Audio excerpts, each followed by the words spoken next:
नमस्कार, मैं अर्चना और आप देख रहे हैं हंगामा टाइम्स। हंगामा टाइम्स जिस तरह से आपको दिखाता है कि उत्तर प्रदेश की राजधानी लखनऊ में क्या खास हो रहा है, वहीं इस समय हम लोग गांधी भवन में, जहां पर 45वां वार्षिक महाअधिवेशन हो रहा है, विद्युत कर्मचारी मोर्चा संगठन के द्वारा हो रहा है। तो यहाँ पे आए हुए सभी से बात करेंगे कि कार्यक्रम के बारे में क्या कहेंगे, और साथ में संगठन के जो अध्यक्ष है आपका बब्बू अवस्थी जी, तो उनसे ही बात करेंगे कि कार्यक्रम के बारे में क्या कहेंगे, और जिस तरह से वो निजीकरण की लड़ाई पिछले विगत कई सालों से लड़ रहे हैं तो उसके बारे में क्या कहेंगे। तो आइए चलते हैं, उनसे बात करते हैं और कार्यक्रम में दिखाते हैं कि कार्यक्रम का प्रमुख उद्देश्य क्या है कार्यक्रम को करने का।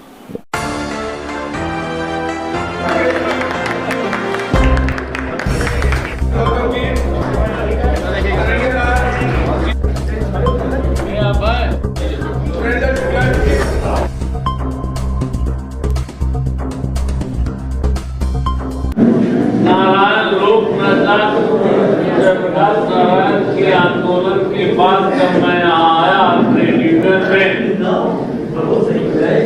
तो यहाँ केवल होता था बोल बंदी का हल्ला बोल, चाहे जो मजबूरी हो मांग हमारी पूरी। लेकिन हमारे संगठन ने ऐसा तय किया और हमारे संगठन ने दिशा बदली, और दिशा बदलने के बाद हमारा नारा लगा कि जनता को बिजली तो मजदूरों को रोटी, और अधिक काम करो, ऐसे आंदोलन चलाए हैं। हमारी मांग मेन है निजीकरण का विरोध, और निजीकरण की सोच सरकार खत्म करे। कर्मचारी समस्याएं जो हमारी समझौता है उनका तुरंत लागू करे समझौते को, और जनता को बेहतर आपूर्ति दे, और संविदा कर्मचारी, निविदा कर्मचारी जो हैं उनको उचित दर पर उनका पेमेंट किया जाए, तनख्वाह दिया जाए, और बिना मतलब का शोषण न किया जाए। यही सब मांगे हैं। निजीकरण की लड़ाई आप पिछले कई सालों से लड़ रहे हैं, तो सरकार आपकी लड़ाई की मांग। निजीकरण की लड़ाई मोहम्मद गौरी ने 17 बार आक्रमण किया था, तब जाके जीता था 18वें बार। तो ये लड़ाइयाँ तो चलती ही रहती हैं। थोड़ा बहुत सफलता भी मिली है पिछले दिनों में, और सफलता मिलने की आगे आशा है, और ईमानदारी से लड़ाई लड़ रहे हैं, इसलिए जीतेंगे निश्चित, ये मुझे विश्वास है। आप क्या कहना चाहेंगे? सबसे पहली बात तो ये है, जो सरकार की गंदी मानसिकता विद्युत विभाग पे है, निजीकरण, ये सिरे से खारिज की जाती है, और सरकार को अपनी मानसिकता बदलते हुए निजीकरण के विषय में सोचना बंद कर देना चाहिए। समान कार्य का समान वेतन मिलना चाहिए, कर्मचारियों का उत्पीड़न बंद होना चाहिए।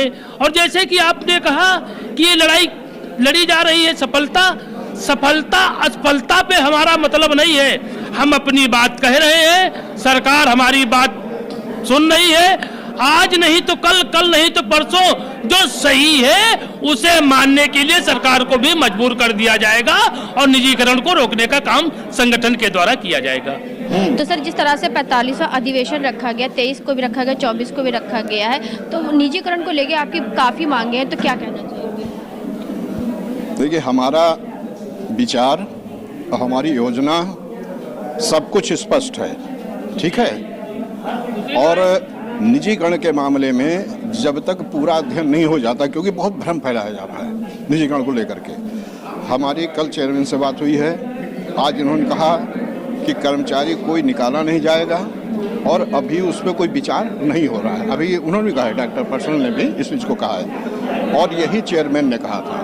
उन्होंने कहा मेरा उद्देश्य है खाली कि जो यहाँ जहाँ घाटा हो रहा है उस घाटे को दूर करने के उपाय किए जाएं। तो हम उस उपाय के बारे में मंथन कर रहे हैं। लेकिन ये कहिए कि प्राइवेट करने जा रहे हैं, कर्मचारी निकाल दिया जाएगा, सबकी नौकरी चली जाएगी, ऐसा कुछ नहीं। हम अपने हिसाब से लड़ाई लड़ रहे हैं, क्योंकि वहाँ कुछ स्वार्थ भी है। जो लोग लड़ रहे हैं वहाँ कुछ स्वार्थ भी है, और स्वार्थ को सार्वजनिक मंच पे बोलना ठीक नहीं है। आप इतना इशारा समझिए, ये सारा प्रशासन पे और प्रबंधन पे दबाव देने का काम हो रहा है। निजीकरण का विरोध तो हम लोग जिस तरह किया है कि हमारे पीछे तो पुलिस लगा दी गई थी, STF लगा दिया गया था जब हम लोग लड़ाई लड़ रहे थे। तो जब हम उस संघर्ष समिति में बब्बू अवस्थी के नेतृत्व में थे तो हम वहाँ उपलब्धियाँ प्राप्त करते थे। अब भिन्न भिन्न विचार हैं, निजी स्वार्थ हैं, तो आप लड़ाई देखिए 80-90 दिन हो गया, कोई कहीं से कुछ रिस्पांस मिला है सरकार का? नहीं मिला है। तो इसीलिए कि सरकार भी जान रही है कि जो आंदोलन हो रहा है वो कई विचारों को मिल के बन रहा है, इसलिए उस पर ज़्यादा ध्यान नहीं दे रहे। लेकिन हम सरकार से भी, चेयरमैन से भी हम कह चुके हैं कि निजीकरण की सोच आप समाप्त करिए, बाकी आप जो सहयोग चाहिए पूरा सहयोग मोर्चा संगठन आपको देगा। हमारा विचार स्पष्ट है। तो मैम आज के कार्यक्रम के बारे में क्या कहेंगे, जिस तरह से 45वां अधिवेशन? आज ये विद्युत संगठन का उत्तर प्रदेश का ये कार्यक्रम माननीय बब्बू अवस्थी जी के द्वारा आयोजित किया गया है। मैं भारतीय जनता पार्टी की कार्यकर्ता हूं और क्षेत्रीय मंत्री हूं भारतीय जनता पार्टी में, और माननीय बब्बू अवस्थी जी ने मुझे यहां पर आमंत्रित किया था। और ये संगठन जो कि बहुत ही मजबूत संगठन है और बहुत ही अच्छा संगठन है, और यहाँ पर जो भी बिजली विभाग से संबंधित लोग हैं उनके बारे में ये संगठन पूरी तरह सोचता है, और उनकी जो गतिविधियाँ हैं और तथा उनकी जो कार्यशैली है और उनकी जो परेशानियां हैं उसको आज के इस अधिवेशन में इन्होंने उठाया है। और मुझे यहाँ पर आकर के बहुत ही अच्छा लगा। बब्बू अवस्थी जी का ये संगठन निरंतर प्रगति करे, बस यही मैं कहना चाहती हूँ। हंगामा टाइम्स की तमाम खबरों को देखने के लिए हंगामा टाइम्स को सब्सक्राइब कर लीजिए और बेल आइकन दबा लीजिए। अगर आपको ये वीडियो अच्छा लगा हो तो लाइक बटन प्रेस कर अपनी प्रतिक्रिया हमारे कमेंट बॉक्स में देना मत भूलें।